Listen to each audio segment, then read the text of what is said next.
You're listening to the OCD Stories podcast, hosted by me, Stuart Ralph. The OCD Stories is a podcast dedicated to raising awareness and understanding around obsessive-compulsive symptoms. I do this through interviewing inspired therapists, psychologists, and people who have experienced OCD. Welcome to the OCD Stories. And welcome to episode 370, and in this one I got on Kristen Bailey. In particular, we talk about how a panic attack triggered her OCD, obsessing over hearing songs, harm intrusive thoughts, and the fear of going crazy, exposure and response prevention therapy, doing acceptance and commitment therapy and compassion-focused therapy, dealing with sneaky compulsions, learning to accept her internal experiences, seeing relapses as teachers, resistance to self-compassion, shame, and obsessions versus mental compulsions. And thank you to NoCD for supporting the podcast. NoCD offers effective and convenient therapy available in the US and outside the US. To find out more about NoCD, their therapy plans, if they currently take your insurance, or to download their free app, head to go.treatmyocd.com/the OCD stories, or the link will be in the episode description. So thank you to Kristen for sharing her story. I appreciate it. And of course, thank you to you guys for listening. As always, it means a lot. And without further ado, here is Kristen. Welcome to the show, Kristen. Yeah, thank you so much, Stu. Yeah, it's good to have you on. So, as you know, I'd love to hear your OCD story. Okay, great. Thank you so much. Okay, well, I guess I'll just start with like a bit of background. When I was in my teens, I struggled with anorexia, which I mean isn't OCD, but there definitely is some overlapping components. And that more or less cleared up by the time I was about 20. And I really would describe my 20s as a pretty non-anxious time in my life. Like I definitely had my struggles and challenges without a doubt, but I definitely wouldn't have met the criteria for OCD. And if I look back now, I had absolutely no real understanding about what OCD was during that time. Even though I was actually working as an addictions counselor for most of my 20s. And I absolutely loved that job. That's where I really found my love for psychotherapy and knew that this is what I wanted to do with my life. And I also completed my master's in psychotherapy during that time. And I mean, for the most part, I guess my background is integrative, but during my master's, I really felt a draw towards acceptance and commitment therapy, as well as self-compassion focused therapy. And I think what really drew me to them was, even though because most of my work had been more process-based work, it was just like the difference in terms of how to relate with your thoughts, feelings, and experiences in a way that's more about acceptance, compassion, not trying to change and pathologize yourself and your experience, but more about acceptance and seeing it as like a collective that as humans, we all go through things and have thoughts that we don't want or feelings we wish we didn't have. And it's not, and I guess with ACT in particular, about kind of thinking more about, okay, well, what do I actually want my life to be about? What's important to me versus letting the fear, your insecurities, your anger, or whatever other drivers are usually at play that we follow that don't always make us, that just sort of like more instills shame and the feelings that we're trying to, get rid of in the first place. Yeah. And so I guess I bring that up because it kind of brings it a bit full circle for me in terms of my story and where I'm at now. So I was really drawn to that. I really wanted to kind of integrate it into my work, but because I was doing actually quite well in life, I never was really practicing any of it myself. I didn't really feel that motivation to, because I was just, kind of doing okay. Even though I was like, oh yeah, mindfulness and acceptance and self-compassion, that all just makes so much sense. But yeah, I guess I just wasn't really integrating it into my own life outside of my work. And then when I moved to London when I was about 30, so that's when I finished my master's, and about maybe like 3 weeks after I arrived, and I was pretty anxious when I got here just from all the change. Yes. But I was trying to sleep one night and I ended up having a massive panic attack, and I thought I was going to die, and that's definitely not uncommon for people when they have their first panic attack. And even though I understood afterwards that's what happened, a part of me didn't quite believe that. And this is where I think even though my OCD didn't really hit a tipping point until about 2 years after this point, that's where I could really see that's where it started, because it wasn't just I was quite traumatized by the actual attack, but I just couldn't believe how horrible I felt afterwards. Like, just didn't recognize myself. I didn't feel safe in my own body. My thoughts weren't the same. I couldn't be alone. I usually was someone who really enjoyed just letting my thoughts kind of wander and walking around, and I just couldn't do that anymore. I always had to be distracted, and I just, yeah, just this feeling of dread and doom constantly. And then that's where like the threat monitoring, as I know it to be now, really started to really embed in myself. And yeah, and so, and even though I had just finished my master's and I had done all this stuff around like acceptance and commitment therapy, unfortunately, that's not the route I decided to take. I was like, I just want to get rid of this. I need to find the magic wand and just feel better. So I tried hypnotherapy, EMDR, trying different supplements to take. And while hypnotherapy and EMDR are really amazing therapies, I'm not saying that they're not, but for me, it was all under the intention of making it disappear, and not trusting myself that I could actually face what I needed to face or deal with what my body and my mind were bringing up. And so, I mean, I did get to a place eventually where I was like managing, but my life became really small. I wasn't drinking. I wouldn't drink coffee. I wouldn't go out late, which all sound really like great habits to have. But for me, it was all under the veil of just being like, I need to control my life. I can't do anything that's going to make me feel off. And so my world just became very narrow, very focused on not having a panic attack and not feeling like I had felt for quite a few months afterwards. And so, I had a job in London. I had friends, so things were kind of going okay.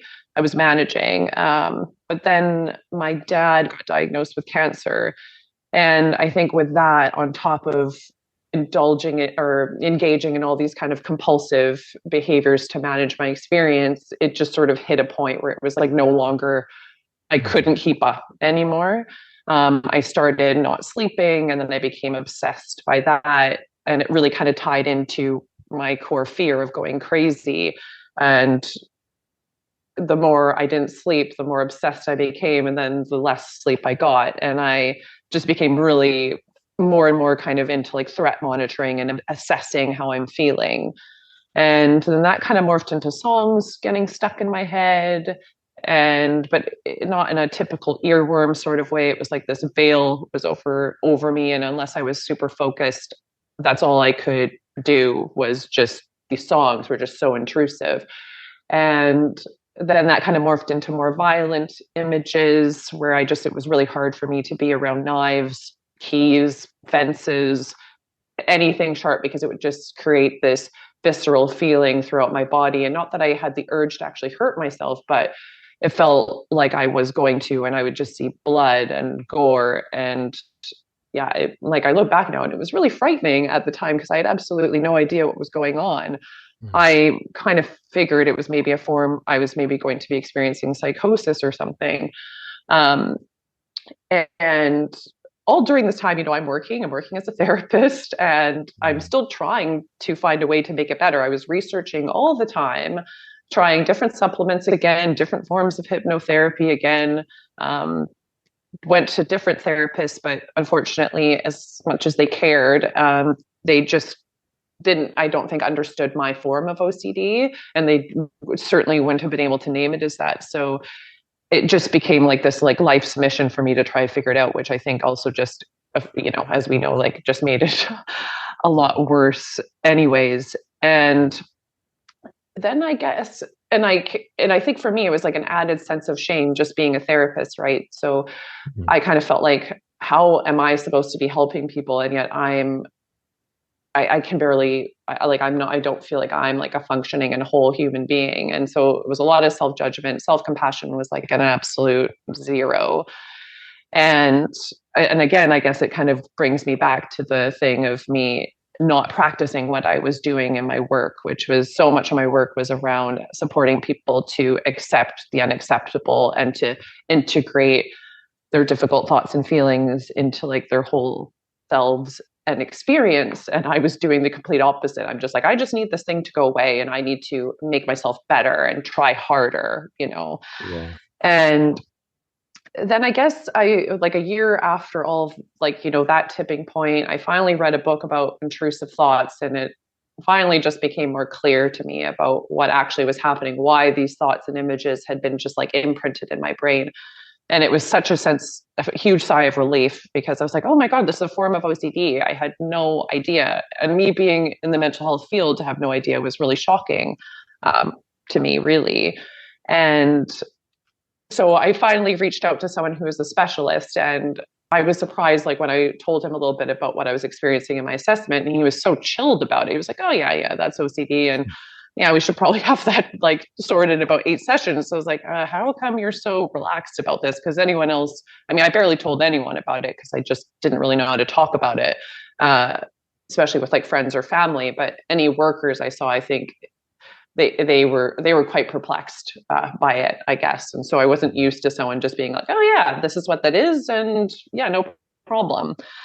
And so I did ERP, and that of course brought me a lot of relief like I had never had before. But I think, again, I hadn't addressed the core fear of going crazy. And I started, after I'd done that round of ERP, I would do more ERP, but it was always, because how OCD just likes to change themes. So it was just like constantly whack-a-mole of like, oh, here, now this, and now this, and no. So it wasn't as distressing as before because I knew what it was.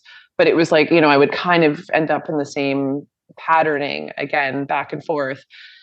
And then I guess when things kind of took another turn for me was after the birth of my daughter. And then things kind of unraveled again to a point where I wasn't managing. And of course, now that I was a parent, it just seemed so much more important. And I didn't want to seek out help because I kind of felt like I should know better. Like, I'm a therapist, I should know better. I've done treatment, I should know better.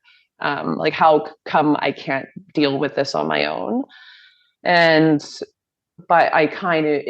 it was at that point where it was just like, okay, I don't have a choice here, because I can see what's going on. I'm engaging in the compulsions, but I'm not stopping.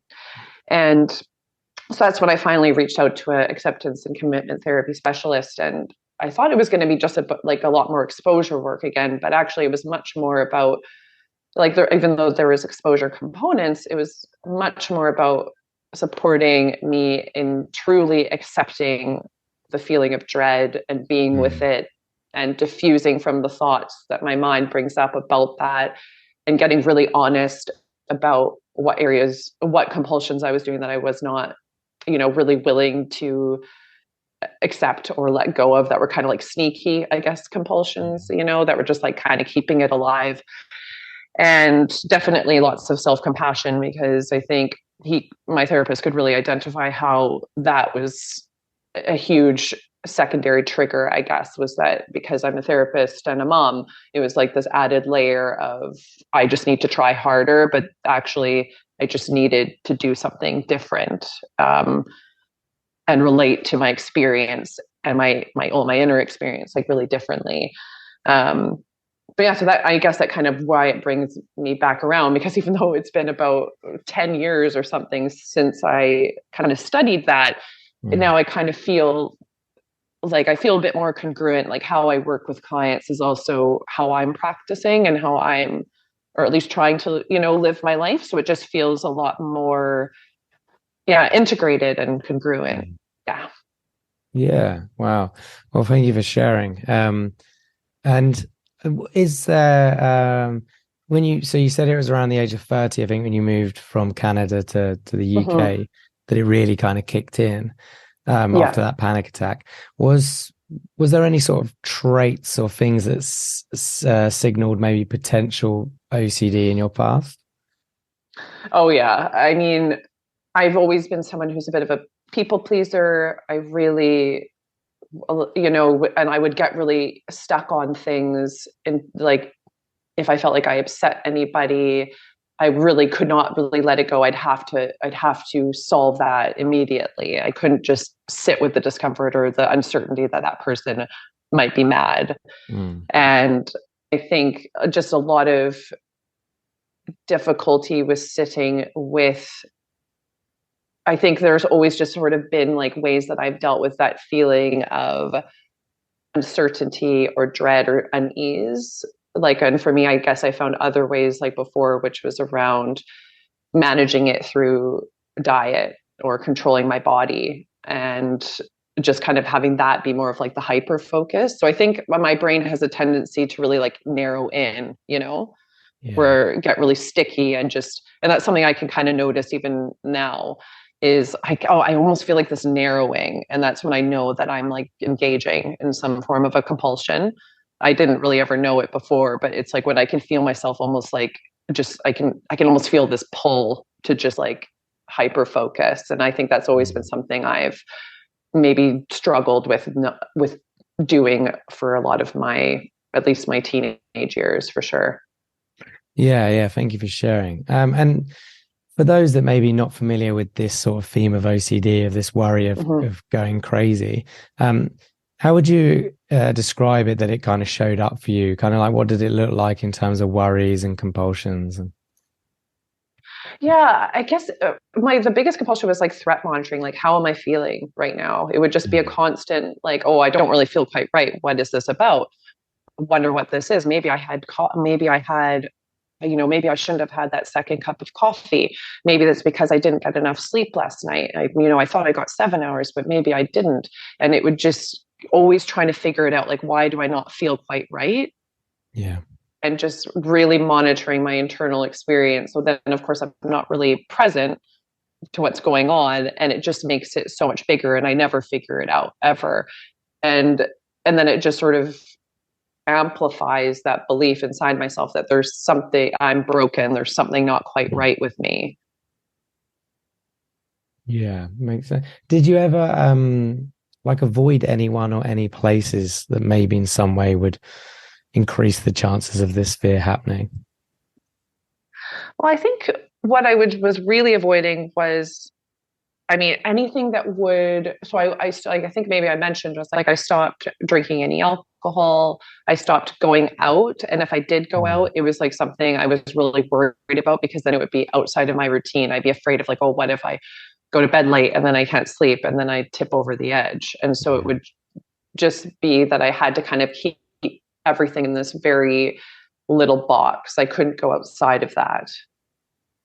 Yeah, that makes a lot of sense. And at what point did like your partner, I mean, I don't think you've mentioned partner, I'm just assuming, your Yes, I family do. or Yeah. or anyone, at what point did they sort of realize, or did you share with them what was going on? Well, I mean, my partner was with me when I had the panic attack, and I think it was really hard for him for quite some time after that because I wasn't the same. Mm, Um, I no longer was as fun. I wasn't as easygoing.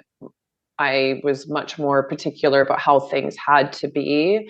And I yeah, would never like go out anymore with him. And, we had just gotten to London. There was this, I think it was like, we were quite looking forward to like, experiencing the city, enjoying this time together. But I just would say no to everything. And I think he just needed to reassure me a lot more. I became so much less confident, and I don't think he had ever seen he had never seen me in that way ever. So I think for him it was quite a big shock. But I think he just couldn't quite, and like he was so supportive, but I don't think any of us could really understand why I was doing what I was doing. Because for him, he was like, you knew it was a panic attack and you were okay. Like like I was there, like, nothing bad happened. But I don't think either of us could really understand why it just kept going on for so long. And now I can go back and see that, like, okay, it's because of how I decided to deal with it was just like,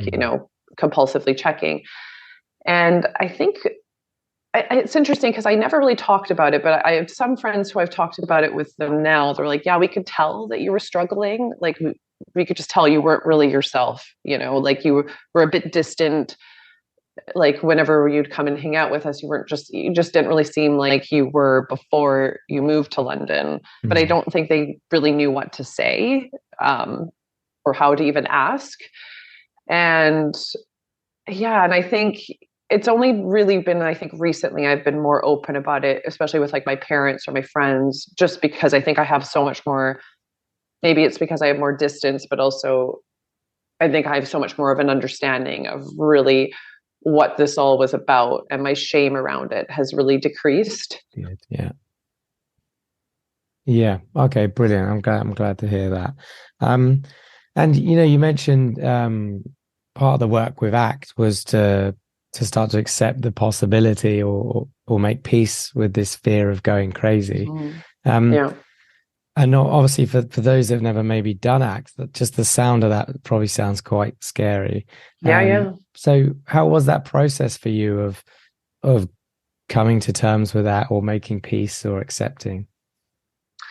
Well, I mean, it's definitely like an ongoing thing, and I think for me that is my most sticky. It's the underlying theme of my OCD. So I mean, it Mm. still tries to creep up, but I think for me, it's because there's a feeling that comes up, and it's really hard to explain. But I think probably a lot of people with OCD can relate to it in some ways. That kind of that feeling of dread and unease that comes up that makes you feel like you have to act, you have Mm. to do something about that feeling. And for me, that feeling brings up that there's something not right, and it's going to get worse and worse. And so Mm. I start to hyper focus on it and start to panic, and then it just becomes how I kind of end up seeing the world. And I think for me now, it's been about when I notice that feeling coming up, it's like I've really had to focus on it and get to know it. And I think that's was the bigger exposure piece for me, was not just around the themes, that it would come Yeah. up as, like, whether that was through the harm or the song stuck in my head. Well, that all needed to be done and was really helpful. I think what's kind of really embedded it more for me is, yeah, exposing myself to that feeling, like when it comes up, because the part of me just wants to run away, wants to control it, wants to catastrophize. Mm. But I think really just allowing myself to sit with it and have to notice what's going on has been probably the most helpful, if that answers the question. Yeah, yeah, it does. Um, and I guess just to stay on acceptance commitment therapy for a second. Obviously, you had already been trained in it by this point, at the point to which you seeked out a therapist who also used it. Mhm. Um, what was it like, I guess, working with a therapist? Because they were probably teaching you a lot of the things that you already knew. Yeah, totally. Like, and so, but it's almost like I had to, like, because even though whatever he was saying to me, it's like, oh, yes, I know this. Like, I've read about this, but so I really had to, like, allow myself to take the seat of the student Mm. again, because because the thing is like I could understand things intellectually, and one of my compulsions is definitely like insight hoarding, Okay, yeah. which I've really realized over the years. I'd read books and be like, ah, yes, this is the magic thing, this is the Mm. magic phrase that makes sense, that's going to save Yeah. me from my obsessive compulsive disorder or whatever. So I think with that, even though I knew it, it was like I had to start really like practicing it and actually seeing it in action, because I know that you had an episode recently about like the secondary spikes Yep. with Johnny, and I think that has been one of the biggest things, because when you're doing the skills, the doubtful part comes up, right? That starts Mm. to analyze how you're doing, starts to analyze, like, will this even work? Am I just going to be sick forever? And I think that is also another key part for me, was that, because that really would come up in the therapy around it, and then realizing I had to start then working the skills with that part. And I think that was probably Yeah. one of the most really beneficial parts of really working through this with someone. Yeah, I'm glad you share that and mention Johnny's episode because yeah, and I see this with my clients. We can do the skills and they do it most of the time, and then but then literally seconds later that doubt Mm. doubt or secondary spike comes in. That then they're like scared again. It's like no, this is the same Yeah, thing. Let's repeat. Let's continue with it. totally. Yeah. Totally. Mm. So, let me think. So, what else helps you? So, obviously, therapy. What else helps you? Do you think just maintain general good mental health? Well, I think one thing I've realized for sure is that having things that interest me that aren't around mental health. And actually, that's something else I had to work through with therapy because I'm like, oh, so many of the things I'm interested in kind of loop back to, you know, OCD in some way Mm. because it's sort of like, working as a therapist, obviously I'm really passionate about that. But then, so I would do readings or something, and a lot of the books I'm interested in kind of loop back to that. So I think having things now I've like that just don't really have that don't link back to my OCD really help. So I've really gotten Okay. into, like weight training. That's something I've gotten into, or, learning Spanish, and or just like interests or food, just like interests that don't really loop back to that, I think has been really helpful.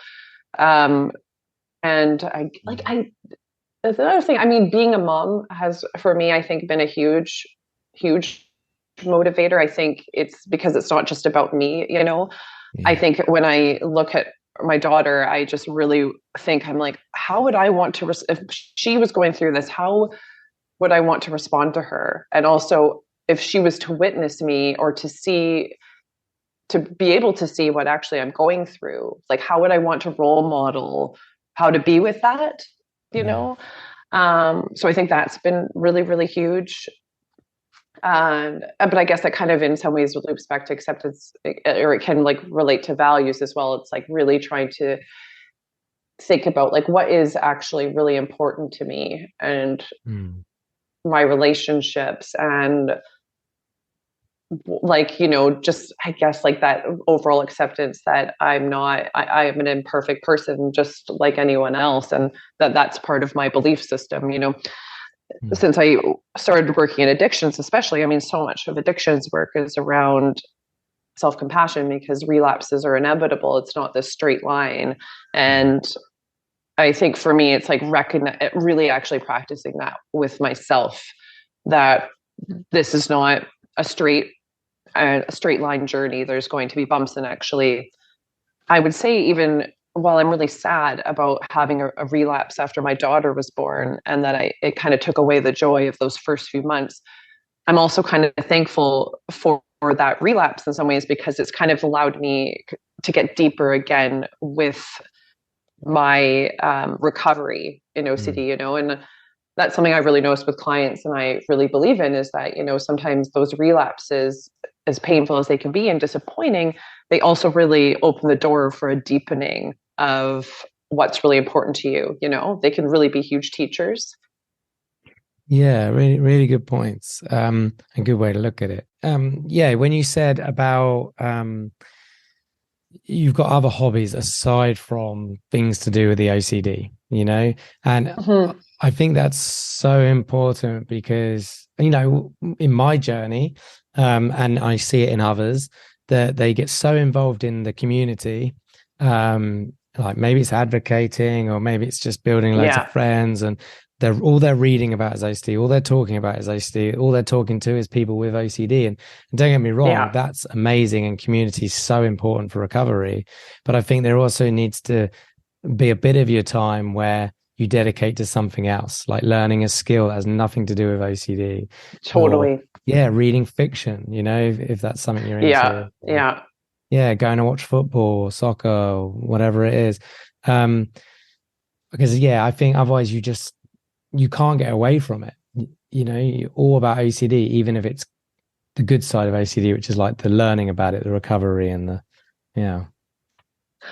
Oh, I completely agree with that because that is something I have noticed with myself as well. And it would be like, because even though if you're having thoughts, and even though the thoughts are maybe, growth based in regards to your OCD, it still makes the OCD part of your life a lot bigger, Mm. even if it is with these insights and everything. But I think it's like, okay, how to kind of build so that your mind, there's more things kind of at the forefront of your mind that can be, it's more of its default. Yeah. Yeah, well put. Um, yeah. So, let's think. So, um, what was there like a light bulb moment? So a moment where it just kind of made sense, either how ACD operates or how you kind of get better from it. I mean, I've had the few, and I think one of, I think probably when I read that intrusive thought book was a huge light bulb moment in terms of like why and how our brains do what they do, Mm. and that it's not your fault. It's just is the nature of the mind. And so I think that, and just like kind of recognizing, because I think I put a lot of blame on myself about like, why can't I figure this out? Why can't I just think differently? Yeah.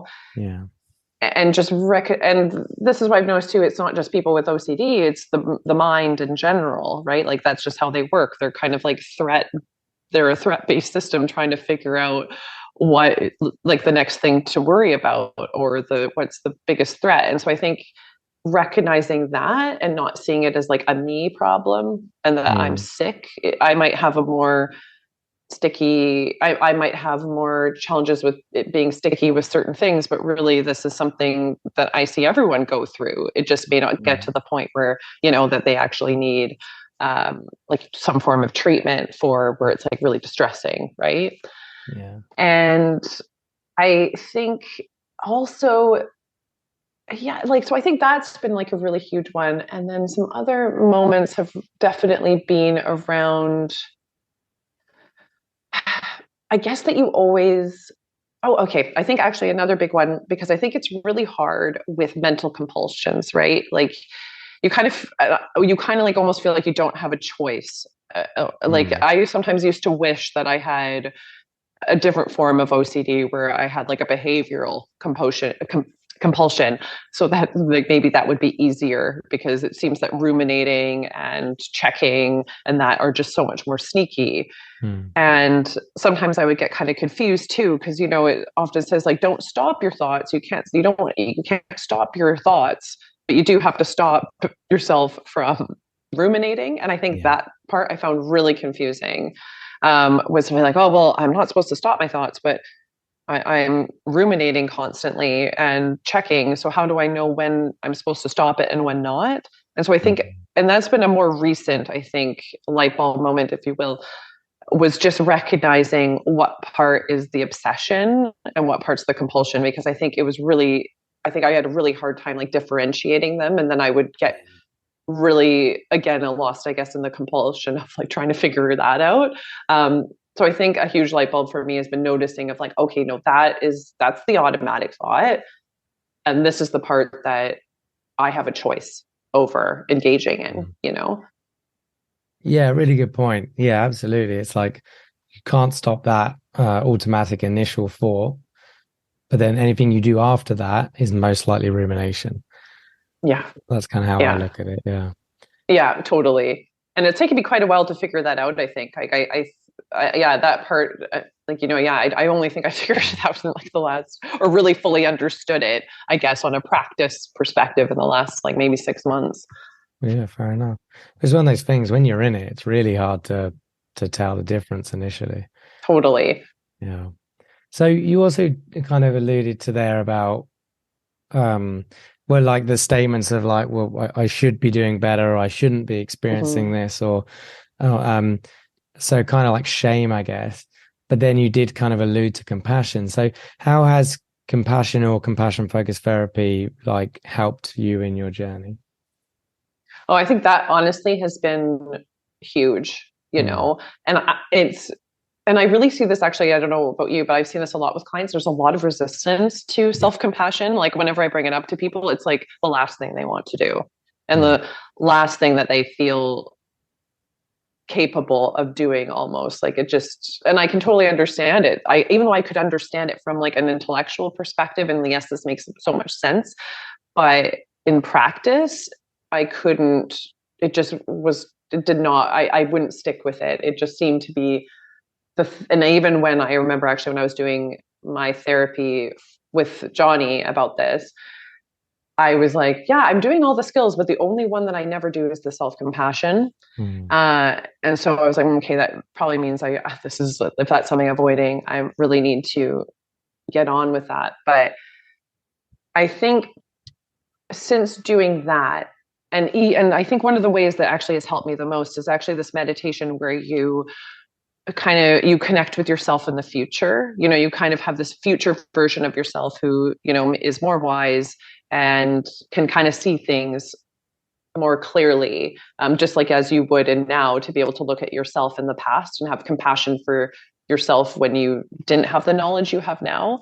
And I think that for me has been the best bridge, because if I like, it was like the more I kind of connected with this future version of myself who I got to create and kind of around the values that I want to instill and have in my life, that's, I think doing that more as a practice has helped me embed that a little bit more, because it was almost like going to an elder or going to go to someone who is like just like a significant mentor in your life, if that makes sense. Yeah. So I think that for me, I think that practice for me has really helped to kind of embed that, and definitely compassion to the past. Because I think if you can look back at your past self and be like, oh my gosh, like with what you were going through and you didn't have the knowledge you have now and you wish you had it then, and you wish you could tell yourself then, like, it is going to get better. You're not going to feel like this forever. There is hope. And I think that has really helped instill that more when I can kind of look at myself through the older, more wise eyes. Right. Yeah, exactly. So, yeah, as you know, there are like many barriers to compassion, and for each person, it's usually different of why there's resistance. I prefer resistance to barriers, because that's how it feels to me in the room, or even in myself. When I first learned it, there was definitely resistance. I thought it was lame or whatever else I judged it as. And now I love it. It doesn't faze me. I forget to do it sometimes, but it's not sure. There's no resistance. It's just my memory forgetting to actually action it. But yeah, where you said to Johnny that you weren't practicing the compassion skills, I assume that's obviously because there was some sort of resistance there for you, on some level. And you have obviously alluded to this already, but just if anything else you want to say on how you made time for that, and treated yourself as someone who deserved to be spoken to in a nicer way, which is of course what we're doing in our mind with compassion, is we're raising that voice as opposed to the critical one that's being tough on us. Well, I think because after I saw Johnny, I got really serious about practicing all the skills, but obviously the compassion ones seemed to always get left. But I guess, I'm really lucky that I have a lot of really compassionate people in my life. My partner is extremely supportive. My mom, and my parents are, my friends. So, I definitely have access to those voices. So I think that definitely has helped me immensely, who can kind of challenge me when I'm not being in that place. And actually, my partner, who has had to witness a lot, especially after the birth of my daughter, has really helped me kind of be that counter to that voice. But I guess what has really helped me kind of really make sure that I'm practicing it is that I guess it is just realizing what I had been doing isn't working.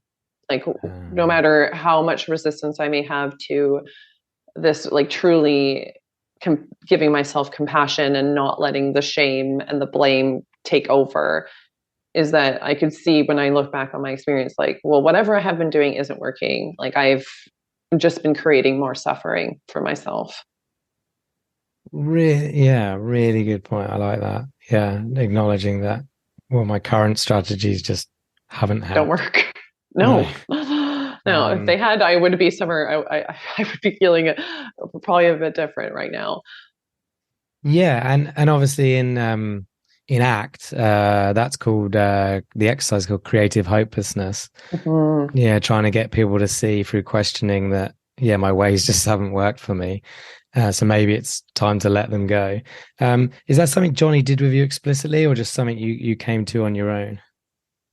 Which part? Sorry, like creative hopelessness. He may have not named that to you, but like the kind of the realization that my ways aren't working, so I should probably try a different way. It definitely was something we talked about for sure. Like, it was definitely something we focused on, but I think I really think it also just the more I kind of did the reflective practices around, I guess like workability, Yeah. um, the more I could kind of really identify that I, yeah, like that this was, if I keep doing what I'm doing, it's just going to create more and more of the same issue. Hmm. And I could, and also I guess I could feel too that like how I want to, I guess, be as a parent. It's like, and I guess it's internal parenting, isn't it? And I think when I think about how I want to be as a parent, which I mean, obviously no one's perfect all the time, but I want to be compassionate. I want to be warm. I want to be understanding and look beyond the surface of what my daughter is experiencing, because, it looks like it looks like annoying behavior on the outside Yeah. or inconvenient behavior on the outside, but there's something going on that she can't express and that Hmm. she can't say. And for that's the same for a lot of us, like even though we're not children anymore, it's very similar. Like we have something going on that we don't know how to make sense of, we don't know how to express in any sort of way, so it comes out in all these other facets, right? Yeah, beautiful way to put it. Absolutely. So, words of hope for those listening. Oh gosh, I this is probably said but so many times, but I guess like it it does get better. It's not a it's not a one shot thing where just because maybe you've gone to treatment already, maybe you've tried lots of things and they haven't, and you just kind of feel like you're back at it again. Hmm. That there is like, this is not, it doesn't have to be some sort of a sentence. There's nothing wrong with you. This is a part of the brain that everyone kind of struggles with, right? It just so happens to be a bit more pronounced with OCD or, anxiety or addiction or anything, but it's not something that makes you a weak, shameful, broken person. And I guess that's the hugest message I want to have, because I mean, I know for me how it's been an ongoing process, and I know it is still an ongoing process. And but I think I kind of can see there's a gift in that. I actually, this is something I kind of found. I don't know about you. I don't know your background as a Hmm. therapist, but I remember when I first started working in addictions, and like I said, when I was in my 20s, I was like, life was, I didn't, I mean, I had my struggles. I'm not saying life was like easy breezy, but I just didn't have anything that like brought me to my knees, where it Yeah. was like, I need help. Right. Um, but I remember like so many of my clients, I just found them so inspiring. And I worked with young people and I was just so amazed by them. Like they were like 22-year-olds. And because they had already been through so much and they've had to go through so much treatment and had to really look at themselves and address their behavior because of addiction, they had this wisdom and this ability to kind of go through life in such a different way, because they've had to learn that, and the Hmm. skills they had learned through addiction treatment really carried over in other parts of their life. And I guess what I'm trying to say with that is that I almost see that in some ways around like the OCD and like um, the ongoing knowledge I've had to, or learning I've had to do through that, is that I think it's helped me so much in other areas of my life that I wouldn't have had if I had never gotten to the point where I like really needed to address things, right? Yeah. And so I think that's my biggest thing of hope, is that yes, it's really hard and it might be hard again. And there is actually a lot of really good things that come out of really shitty circumstances, right? Um, Hmm. and to just, to know that you always deserve help and that you deserve to, that you deserve good things. Yeah. Spot on. Yeah. Nice words. So, you could, tell you what, we won't do. I'm just going to ask you, what would you tell your 20-year-old self? But let's say, what would you tell your 30-year-old self, the one who's literally just had a panic attack, or maybe an hour after? Oh God.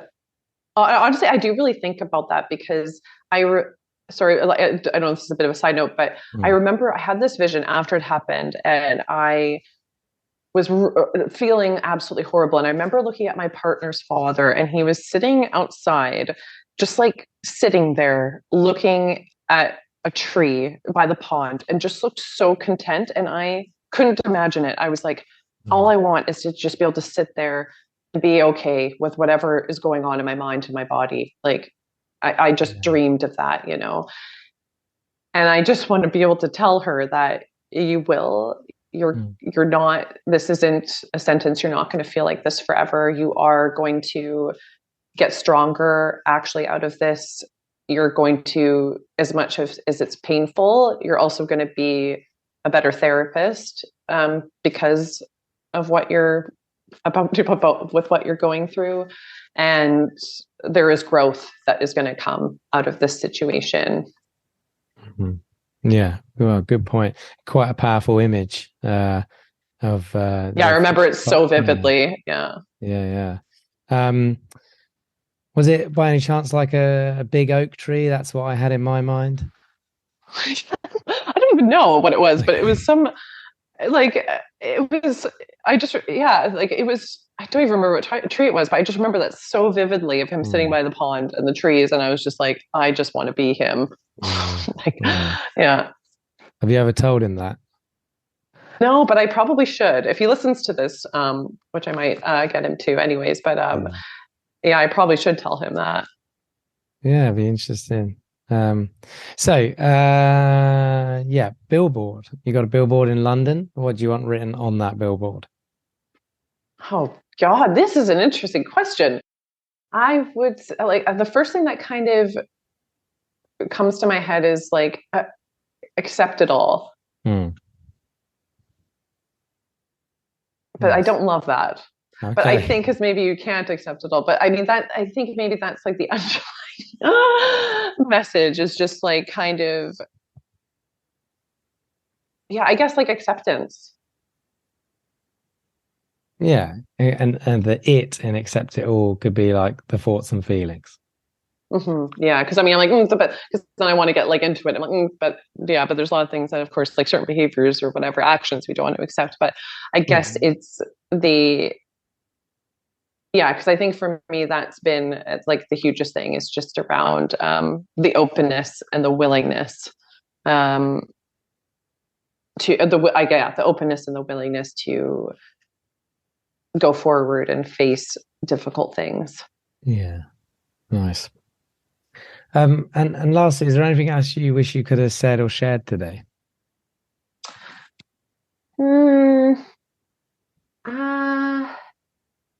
I don't. No, I guess like, and I don't even know if this is a big thing, you know, but I think like around, because I remember when I first came to London, I was working mostly with trauma survivors, like people who had gone through really, you know, like really just super traumatic things. And I remember just really judging myself. I'm like, God, how can these women who've been through so much, and they're just getting on with like they're struggling, but like, how can I have compassion for myself when I haven't been through something like that? And I think a lot of self-judgment around how these women, because I mean, it was all women's service, could go through what they went through and just be so strong and just be able to kind of live like really good lives and be able to deal with what they've had to deal with. And I think maybe that's the only piece I would say, because I think I've seen this with clients now that I work with, like, you know, that I'm no longer working strictly in trauma, where there's a lot of self-judgment, like around like whatever, like it's almost like feeling like whatever you've dealt with isn't bad enough. I don't deserve treatment. I'm not sick enough, you know, and I mean, obviously that's really rampant in the eating disorder world as well. But I guess that's the thing, because I think there was a lot of self-judgment for me. Like, I think I put a lot of myself around being a very weak person, because I hadn't dealt with, you know, such adversity like that, to that extent. And then I guess it's just that knowledge that like, actually this, like, it's not about like whose trauma is worse or who's been through the worst thing. It's like this, like that the content doesn't matter, what you're experiencing matters, and how that's affecting you, and everything that you go through deserves, like, it deserves to be valued and to be looked at and to be acknowledged, because it is actually all about the human experience, right? If that's making any sense how I'm saying it. Oh, 100%. Yeah, yeah. And yeah, in my own personal therapy, I was exactly the same. I was like, for a good year, like, I don't feel I deserve to be here. I Yeah, need, totally. and what I tell my clients who kind of share that with me, it's like, if it bothers you, it bothers me. It doesn't, Yeah. I don't like that. compare it. Yeah, if it bothers you, then you deserve to be here. Absolutely. Yeah. So thank you so much for sharing your story. It's really great Well, thank chatting you with so much for you. having me. I really appreciate it. Thank you for listening to this week's podcast. And thank you to our Patreons who helped make this episode possible. And if you would like to find out more about Patreon and the rewards and benefits, then there will be a link in the episode description. If you enjoy the OCD Stories podcast and would like to support us with a one-time tip/donation, please go to theocdstories.com/support.